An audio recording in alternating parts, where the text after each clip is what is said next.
Welcome back to Metal Heroes Review, episode number 139. We're here discussing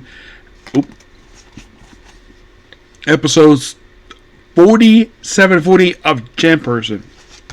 So, in these two episodes, Goldie is the main antagonist. Obviously. So, this whole thing is kind of weird. So, there was this program. We started with these kids doing a test.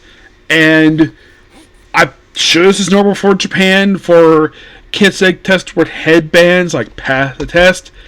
And then they see message on their screen. Now I saw this, I'm like, wait, I saw this over in X-Files. Yes, believe it or not, there was an actual subplot about this in the X-Files where people see something on the screen and people go crazy. Though that was due to basically chemicals for that. This is caused by these weird hypersolar waves. And these kids go nuts, like breaking their pencils, destroying their test books, and causing a lot of vandalism and violence. How long this is going on for is not really known. It's just been going on for a little while. It's like, and here Takawaki's like, yeah, time to enact my final plan. And here's the thing, though, with this. It's like, yeah, we know he's the one behind this, obviously. He is the final bad guy. The other two are gone. Of course, we do note the fact that, Janperson and Gun Gibson were injured. They were basically worn down from their fight with Neil Gill. I'm like, that contradicts the ending of the last episode where they looked perfectly fine. So, you just, I'm sure this is probably... I don't know if this is basically... This is my personal matter. I am thinking that line was probably supposed to be... I'm sure that was probably not a... I don't think it was a translation thing, per se.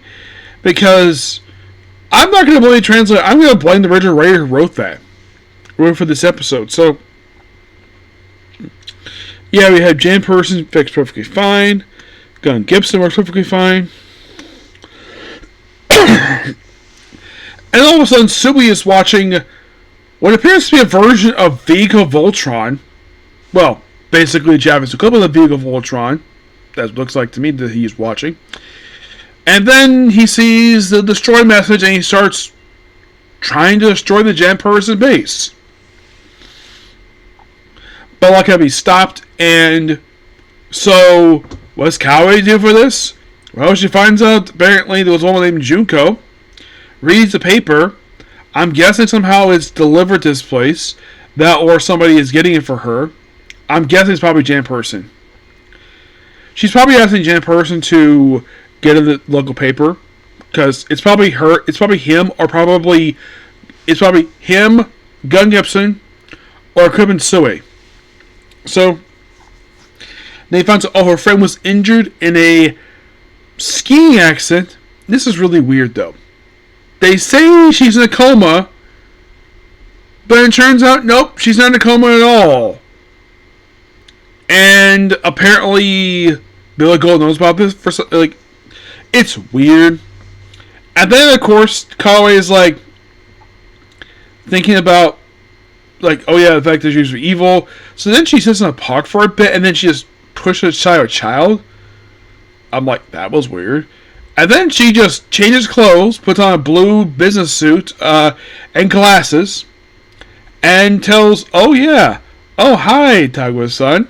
Or should I say, Bill Goldie. I'm like, okay, when the heck did she find out he was Bill Goldie? Because that is never explained here. It's like, that she told before the accident. Here's kind of the thing. She had, I'm guessing that maybe about this is that maybe Junko probably told her about this. That he was really Billy Goldie. I'm sure she suspected he was Bill Goldie. And he's like, I'm a slave to science. I like to basically be witnessing to your final plan, President, or, Bill Goldie. And And then she also, I can even give you Janperson's base. I'm like, what? Yeah, I thought this was a little weird. So then, apparently, they kind of spoil this before it can actually happen. So the henchwoman, by the way, they also take Junko. They do this, have her join her, like, oh, like, I'll continue Junko's work. And then Janperson and Gun Gibson visit Junko, and then one of the girls takes her, and then proceeds to put her in a car, and allows her to die with a grenade in the car. And apparently this is the plan all along when it comes to her. I'm like, wait, this is your plan all along to kill her? She created damn research, and you basically kill her off? Why? And Junko is an idiot. Like, you see a grenade in the car, and you couldn't open the freaking car door. Was it locked? Don't know. I'm guessing the writer wrote Junko to be a complete moron. Because if I saw a grenade in the car, I would get out of the car right away. I would basically force that door open and get out of the car. Junko is a moron. And then she dies. Oh, and by the way, does Kaoi, who is basically her best friend, does she have a reaction to hearing about Junko's death? A little bit. She's not crying about it. I mean, this probably is her best friend, and her reaction is bare. It's not much there at all. And then it's shown, oh, she programmed the kids. One of them happens to be her brother's classmate, which is a couple of flashbacks with her, which are basically which test them because they get the test wrong anyways. And and then she proceeds to use the brainwaves to brainwash the kids to destroy Janperson base. You're like, what? Yeah. That is her plan. And so Janperson, she knows, like, because she probably doesn't want the place fully destroyed because she made this up anyways. I mean, she practically built Janperson. She built Rick Tuck. The only thing she didn't make was Gun Gibson. That was George Maccabee. Which, by the way, there's no mention of George Maccabee here at all. There's a background reference to him here. When we see that the children at the base, they wreck the place, and then the thing is canceled out when they capture Himiko, who takes Tsuchi to her. So Janperson has Gun Gibson take all the kids, including Rick Tuck, to the Grand J car, which apparently he took time probably to get all the vehicles, which smart of him to do this. But I'm like, you couldn't take any of the computer equipment with you? I don't know. So then they fly out and the base explodes. Yes, it explodes. So where this, and then Sui sees the fact that her sister has betrayed Janperson.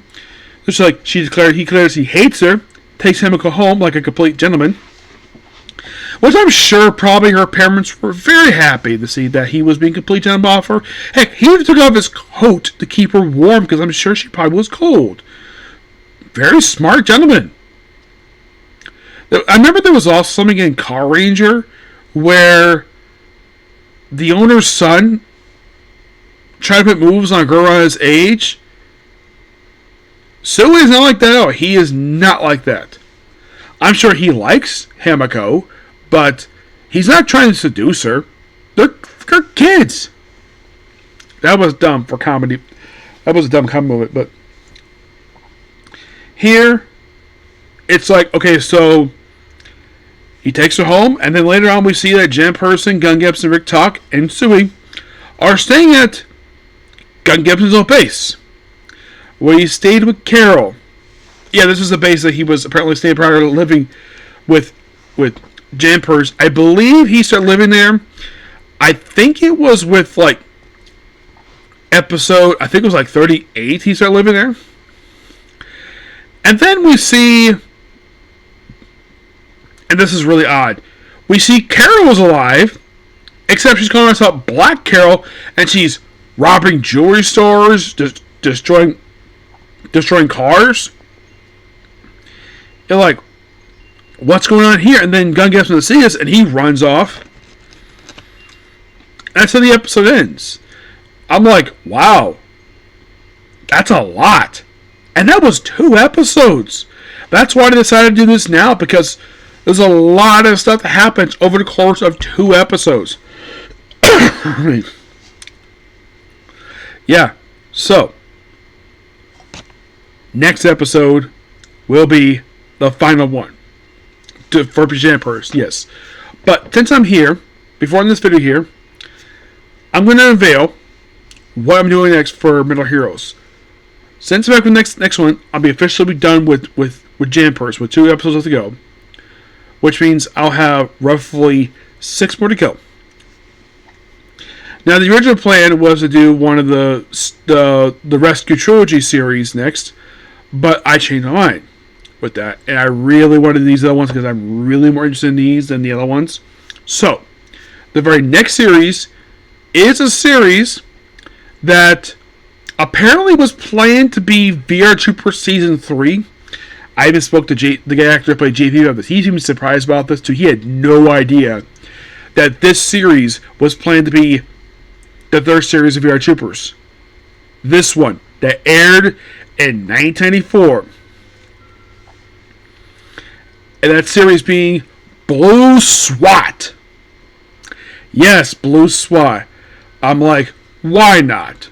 This looks interesting. And I was up and down with this one to decide if I was going to do this one. Because, well, when I saw what these characters look like in their suits, you're like, that's their suits? Yes. I'll talk about that in episode 141. That's when I'll discuss Blue SWAT. But, as soon as I finish Janperson, the plan is to go ahead and start watching Kamen Rider 01. So, that is pretty much that particular video. Please be sure to like, comment, subscribe, notifications. I'll see you in the next video. Bye.